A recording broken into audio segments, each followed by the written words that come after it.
Hey guys, here in Melbourne on a gorgeous Saturday morning, and I just thought I'd take the opportunity to film a quick video for Wednesday's Huddle.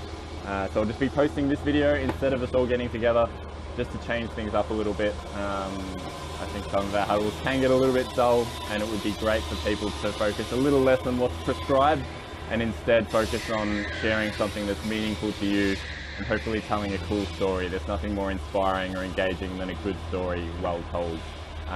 So I had to scroll through some of the service promises, and the one that sort of stood out to me was I always listen, anticipate and respond to the expressed and unexpressed needs of our customers.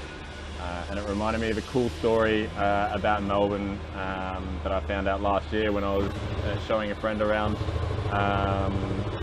And the story is really about having an amazing vision and having the courage to stick to it. And delivering on an unexpressed need. So the way I found out about this cool little piece of Melbourne history was like go for a few walks during the day, mostly to get away from the people I work with. No, joking. I'm just a bit of an animal of the outdoors. But my walks took me past this photo that's on the wall in a Bank of Melbourne branch just up ahead here. So this is the photo of Melbourne that's on this Bank of Melbourne branch.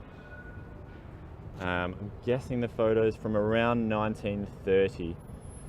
And the thing that stood out to me when I looked at this photo was how wide the streets were compared to the transport that was on them. There's still horses and carts there.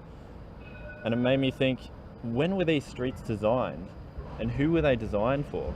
And now we have these gorgeous, wide, sweeping footpaths, enough room for 2 lanes of traffic and 2 trams, as well as the lines of trees that line the streets. What visionary made streets that were designed 100 years before this that were still too wide in 1930? So to find out how Melbourne got blessed with these gorgeous wide boulevards, probably breaking some sort of OH&S regulation here, crossing the street while filming, but to find out how we got blessed with these beautiful wide boulevards, have to go back to 1837. So at that time, Melbourne had only been a colonial outpost for 2 years. So white settlers had only been here for 2 years. And at that point in time, Governor Burke, who was the governor of New South Wales, came to Melbourne with a guy named Robert Hoddle, who was an artist and a city planner, a surveyor. And they were there to lay out the town of Melbourne.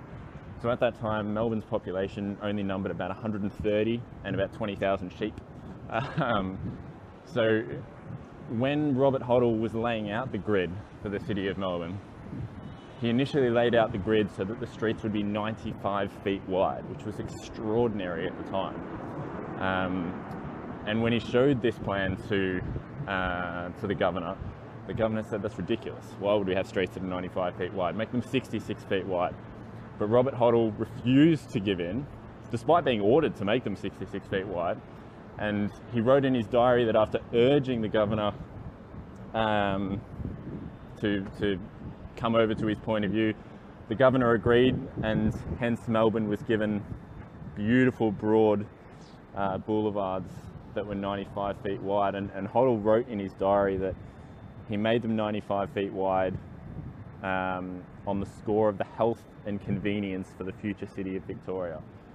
And when I look back at that photo that's outside the Bank of Melbourne branch that was taken in probably about 1930, and I think that Robert Hoddle was standing here in a muddy little outpost on the edge of the world with only 100 people and a few thousand sheep, arguing passionately that this future city needed streets that were 95 feet wide. This was at a time when the most advanced form of transportation for 1,000 years had been horse-powered.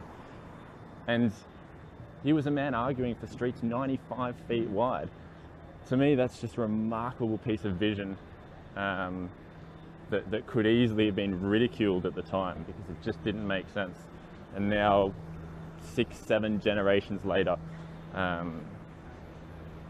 that vision is fulfilling our unexpressed needs and making Melbourne the best city you can possibly live in. So thanks for watching, guys. Apologies that part of this video is just the lower part of my face. hope you enjoyed it. I'll try to get a photo up of Mr. Hoddle, and I'll also put a photo up of one of Sydney's streets just to demonstrate how much better Melbourne is. If you like the video, if you have your own stories to share that maybe relate a little bit to the service promise that I chose today, please comment below and feel free to share with your teams. Have an amazing, inspiring Wednesday. All the best. Thanks for watching.